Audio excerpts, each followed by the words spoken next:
Hi friends, in today's session we'll start with this physical properties of element. Hope you go through with all the sessions of chapter number 3. This part is pretty easy. We have to discuss 4 basic parts, that is called as atomic radius, ionization enthalpy, electron gain enthalpy, electron negativity. In this session we'll discuss only one part, that is called as atomic radius. Next session we'll start with ionization enthalpy. Now name itself suggests atomic radius. आगे भी हमने discussion किया हुआ है when we start with this orbital and orbits. So what actually means by atomic radius? Atomic radius is nothing but atomic radius can be defined as the distance from the center of the nucleus to this point up to this density of electron cloud is maximum. Density of electron cloud का definition क्या दिया था हमने? Orbital. So nucleus से orbital के बीच के distance को हम क्या बोलेंगे? Atomic radius. Once again atomic radius can be defined as the distance from the centre of this nucleus to the point up to the density of electron cloud is maximum. Density of electron cloud maximum is known as orbital. So nucleus to outermost shell orbital are entitled as atomic radius. Now measuring the actual atomic radius is really very difficult task. Why it is difficult task? उसका 2 reason है. Just because reason number 1, the size of an atom is really very small. आप सभी को पता है atom is nothing but undivisible. The smallest chemical constituent which further cannot be divisible. That is called as undivisible species. हमने Dalton's atomic theory में पढ़ा था. Size देखिए कितना है, 1.2 एंगस्ट्रॉम और 1.2 into 10 to the power -10 metre. इतनी छोटी साइज के अंदर आपको रेडियस ढूंढना है. ये टोटल साइज है एटम का, उसके अंदर आपको रेडियस ढूंढना है. So that's why it is really very difficult. Now this electron cloud surrounding to this nucleus, that is this orbital. ये जो probability of finding an electron is known as orbital. Probability of finding an electron is known as orbital. That is not a fixed boundary. It's not look like कि जैसे हमारा घर होता है, बंगलों के आसपास जो बाउंड्री होती है, ऐसी फिक्स बाउंड्री नहीं होती है यहाँ पे. So the nucleus has no defined boundary. So that's why it is really very difficult. Many times electron cloud found over here. Many time electron cloud found over here. तो आपको in between एक range बनानी पड़ेगी. That is entitled as orbital. So these are the 2 reasons. Due to this, it is really very difficult to measure a exact atomic radius. So it is easy to measure atomic radius when atom is combined state. So atomic radius अगर आपको measure ही करना है तो उसकी combined state के अंदर आप उसको measure कर सकते हैं. So combined state का मतलब क्या होगा? Diatomic species, homodiatomic species. So atomic radius is subdivided into 3 types of radius. That is first is covalent bond से जो bond बनता है उसकी radius, that is covalent radius. Metallic bond से जो radius बनती है, that is called metallic radius. And last, physical force of attraction, that is van der Waals radius. Van der Waals radius are not fixed just because van der Waals force are physical force, and physical force are not at all exact force. It's not a chemical force. Due to this, van der Waals radius is always higher to this covalent and metallic one. So अब एक एक करके सारे के सारे radius को in detail discuss करना है. तो अब तक हमने क्या पढ़ा? हमने पढ़ा एटॉमिक रेडियस. सबसे पहले हमने डिस्कस किया उसकी डेफिनेशन. एटॉमिक रेडियस की डेफिनेशन क्या है? Then pictorial diagram of radius. Nucleus to outermost shell का distance is known as atomic radius. Then most important 2 reason, the measurement is really very difficult just because of these 2 reason. Next is atomic radius is subdivided into 3 parts: covalent radius, metallic radius, and van der Waals radius. Now let's start with each and every radius in detail. Next, that is called is covalent radius. Now covalent radius के लिए यहाँ पे 2 atom लिए हुए chlorine के. देखिए 1 and 2 chlorine atom. So nucleus to the another nucleus बीच की जो distance है, that is a diameter of chlorine atom, 2 chlorine atom, that is 198 picometer. This is 1 chlorine atom, this is another chlorine atom. सबसे पहले definition पढ़ते हैं. Covalent radius क्या होता है? तो it is 1/2 of the distance, that is half of this distance between the 2 nucleus of 2 atoms. इन दोनों के बीच का distance basically, that is called homodiatomic molecule. Why it is homodiatomic molecule? क्योंकि दोनों एटम की साइज सेम होनी चाहिए। अगर आप HNCl का मेजर करने जाओगे तो H इतना छोटा है और सामने Cl इतना बड़ा है, तो that is not possible. So that's why it is covalent. Covalent is always feasible with this homodiatomic species. Homodiatomic species का मतलब क्या होगा? दोनों मॉलिक्यूल सेम। जैसे आप एग्जांपल ले सकते हो N2, O2, H2, Cl2, Br2, likewise that is called as homodiatomic species. So covalent radius is nothing but covalent diameter, that is nucleus from first atom to nucleus to the second atom, that is called as covalent diameter divided by 2. Means in दोनों का half कर लोगे तो obviously आपको centre point ये मिलने वाला है, that is the radius of first atom and this is the radius of second atom. So covalent radius of chlorine atom is nothing but 198 by 2 picometer, that is 99 picometer. So this is all about your covalent radius. Covalent radius is nothing but covalent diameter divided by 2. यहाँ पे chlorine का example लेके discuss किया, that is half of this. That is half of the distance between two nucleus of this two atom. That is only feasible for the homodiatomic molecules. Next we moved on to this metallic radius. Now metallic radius generally metal का layer and luster होता है. जैसे 1 2 3 4 5 6 7 8 ऐसे बहुत सारे layer में atoms जुड़े हुए होते हैं. यहाँ पे हमने एग्जांपल लिया है कॉपर एटम का. Once again definition almost same है. It's a one half of this distance between these two nucleus of this adjacent metal atom. That is called adjacent metal atom. ये सारे के सारे कॉपर के atom हैं जो एक दूसरे के साथ जुड़े हुए हैं. 1 2 3 4 5 6 7 8 9 10 that is series, line by line जुड़े हुए होते हैं. तो किसी भी दो एडजेसेंट एटम के बीच का डायमीटर ले लीजिए आप. So the metallic radius is nothing but metallic diameter divided by 2. So copper metal का मेटालिक रेडियस क्या है? तो ये जो डिस्टेंस डायमीटर है 256 है, डिवाइडेड बाय 2 कर लीजिए, दैट इज 128 पिकोमीटर. अब ये जो कोवेलेंट रेडियस है एंड मेटालिक रेडियस है, तो this two method can be measure by this x ray crystallography. X ray analysis से हम ये मेजर कर सकते हैं. और अनदर स्पेक्ट्रोस्कोपिक मेथड, बहुत सारे और भी स्पेक्ट्रोस्कोपिक मेथड है जिसकी वजह से हम इन दोनों के बीच का डिस्टेंस और रेडियस फाइंड आउट कर सकते हैं. तो first we discuss about covalent radius and second we discuss about this metallic radius. Metallic के अंदर लेयर और लस्टर स्ट्रक्चर होते हैं. टू एडजेसेंट एटम के बीच का डिस्टेंस मेजर करके उसका रेडियस फाइंड आउट करते हैं. Now trends of this atomic radius in periodic table. Periodic table में इसका किस हिसाब से ट्रेंड्स है वो देखते हैं. तो atomic radius decreases across the period.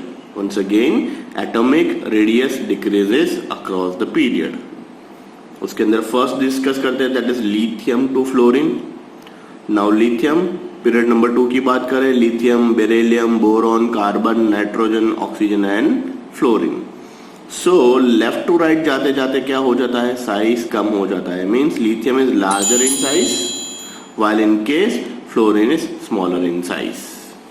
So second part पे discussion करते हैं. When you come up to the down, lithium, sodium, potassium, rubidium and cesium, when you come up to the down, atomic number increases, molar mass increases, due to this atomic radius increases.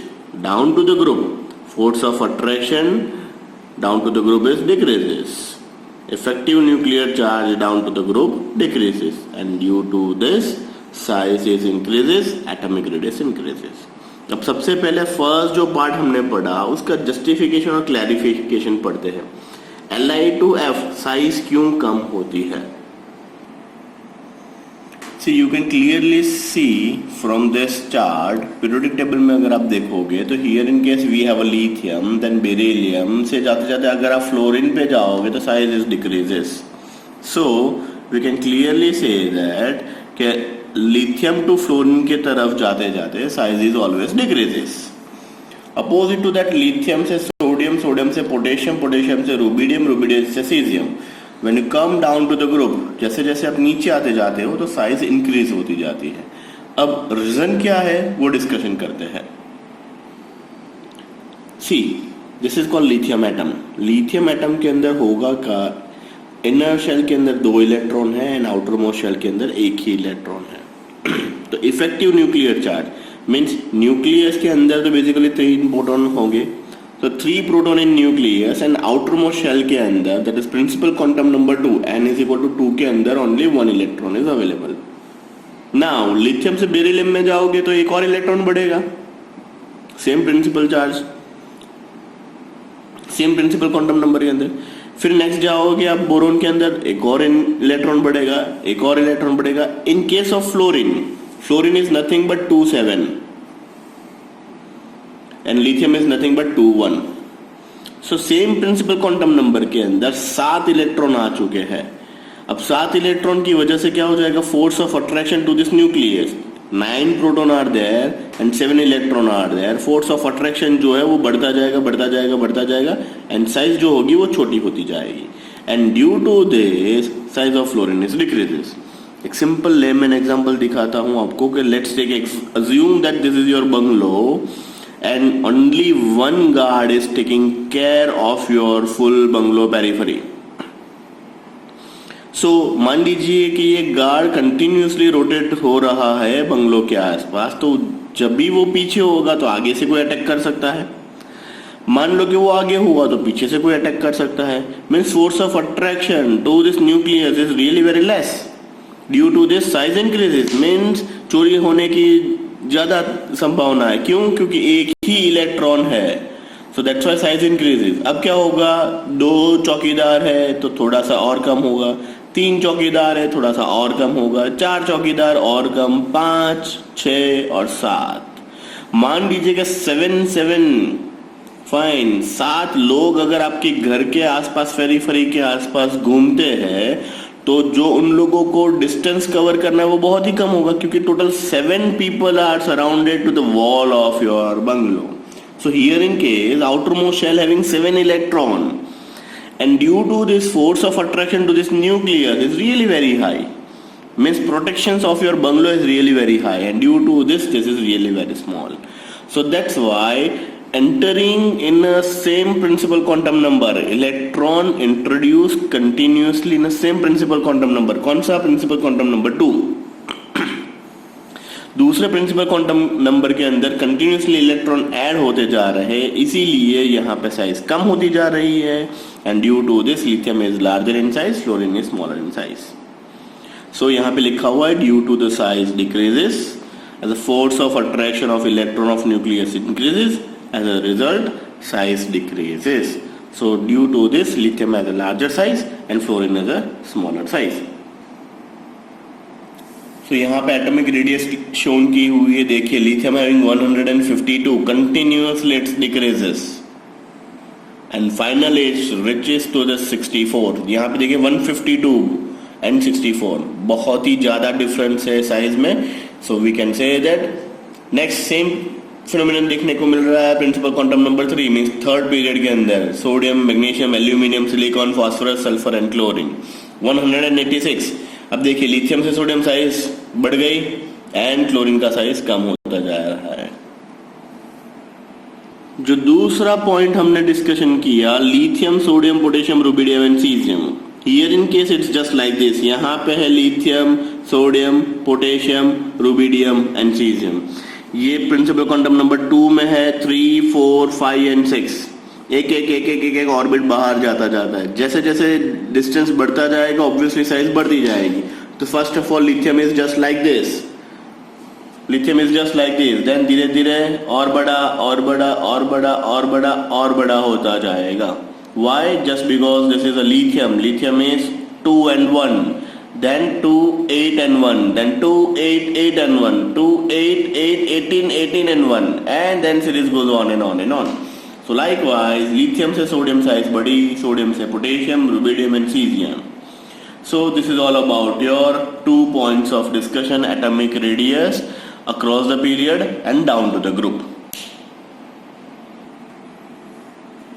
So देखिए जो first point हमने discussion किया, this is lithium. Lithium inner shell में 2 है, बाहर एक ही है, तो ये पूरे ऑर्बिट के अंदर एक ही है, प्रिंसिपल क्वांटम नंबर 2। यहाँ पे 2 हुए, यहाँ पे 3 हुए, यहाँ पे 4, देन 5, 6 एंड 7। अब देखिए यहाँ पे एक ही इलेक्ट्रॉन पूरी ऑर्बिटल में है, यहाँ पे सेम प्रिंसिपल क्वांटम नंबर के अंदर 7 इलेक्ट्रॉन है, 1 2 3 4 5 6 7। So due to this effective nuclear charges increases. अब देखिए यहाँ पे न्यूक्लियस और फर्स्ट ऑर्बिट देखिए और यहाँ पे देखिए कितने नजदीक आ चुके हैं, means due to this size is decreases. This is the justification of your first point. So this is down to the group, size increases. अब मान लीजिए कि ये first orbit, second orbit, third orbit, fifth orbit, sixth and seventh orbit. So lithium जो होगा वो यहाँ पे है, से लिथियम, जैसे सोडियम, जैसे रुबिडियम, सीजियम। सो इस हिसाब से अगर आप जाओगे तो lithium, sodium, potassium, rubidium and caesium, तो ये साइज हो गई लिथियम की, देन सोडियम यहाँ पे आ गया, देन पोटेशियम यहाँ पे आ गया, देन रुबिडियम यहाँ पे, और ये एक सिंगल इलेक्ट्रॉन है वो सीजियम के बारे में। तो down to group size increases. So this is all about your final chart. अब देखिए यहाँ पे एक लास्ट चीज, फ्लोरीन के बाजू में नियोन है, सेम प्रिंसिपल क्वांटम नंबर के अंदर, बट फ्लोरीन से तो उसकी साइज बहुत ज्यादा है। नेक्स्ट क्लोरीन से आर्गन है, उसकी साइज भी बहुत ज्यादा है। So this all are noble gas configuration. So noble gas configuration के अंदर electronic configuration is fulfil electronic configuration. Second, it's a monoatomic species. All the noble gas monoatomic species है। ड्यू टू दिस इसकी atomic and ionic radius को कभी भी हम fluorine के साथ कंपेयर नहीं कर सकते, that is completely different thing. So noble gas configuration group 18 having larger atomic radius as compared to this group 17. Fine. So group 18 elements means inert gas having monoatomic species having larger atomic radius. So that's why we are not considered in a trans. So that's why हम कभी भी lithium से neon नहीं बोलते, lithium से fluorine तक ही बोलते हैं। Noble gas radii are van der Waals radius. So third radiation के बारे में डिस्कशन करते हैं हम। फर्स्ट रेडियस हमने पढ़ा एटॉमिक रेडियस, सेकेंड रेडियस हमने पढ़ा metallic radius. Now we move on to this third, that is called is van der Waals radius. So van der Waals radius is also same. It's define the distance between half of these two monoatom non-bonded neighboring atom adjacent with each other. Non-bonded का मतलब क्या होगा कि this is van der Waals force. Van der Waals force are not chemical force, it's a physical force. देखिए दोनों atom एक दूसरे के साथ जुड़े हुए नहीं है, they are away from each other. जिसका van der Waals force ज़्यादा होता है they are some closer to each other, जिसका van der Waals फोर्स थोड़ा ज़्यादा होता है वो थोड़ा सा एक दूसरे से दूर रहते हैं। सो van der Waals radius is nothing but the van der Waals diameter divided by 2। देखिए ये पूरा डायमीटर है, इसका हाफ। अब देखिए बाउंड्री यहाँ पे है, this is our boundary, fine, this is our boundary, but radius half कहाँ पे हो रहा है, यहाँ पे। So this is called van der Waals radius. So van der Waals radius is always greater than to this covalent radius and metallic radius. Why? Because atom एक दूसरे के साथ जुड़े हुए नहीं हैं। They are not adjacent to each other. There is a distance between two atom and due to this radius is always higher as compared to this remaining one. So this is our van der Waals radius. देखिए this is one atom, this is another atom. They are not adjacent to each other. Means ये boundary एक दूसरे के साथ जुड़ी नहीं है। So due to this, that is a half, that is entitled as van der Waals radius. So van der Waals radius is nothing but van der Waals diameter divided by 2. These are the force of attraction. This is a physical force. This is not a chemical force. वो कभी भी fix नहीं होता है. And due to this distance is always vary atom to atom. Various atom having the various van der Waals force, and due to this radius is always vary with each other. So this is all about your today's session. After completion of this session, I'll send you one small video also. आप वो video भी देख लीजिएगा, concept really very clear हो जाएंगे। So this is all about your today's session. Next session में हम start करेंगे ionic radius and ionization enthalpy. Thank you.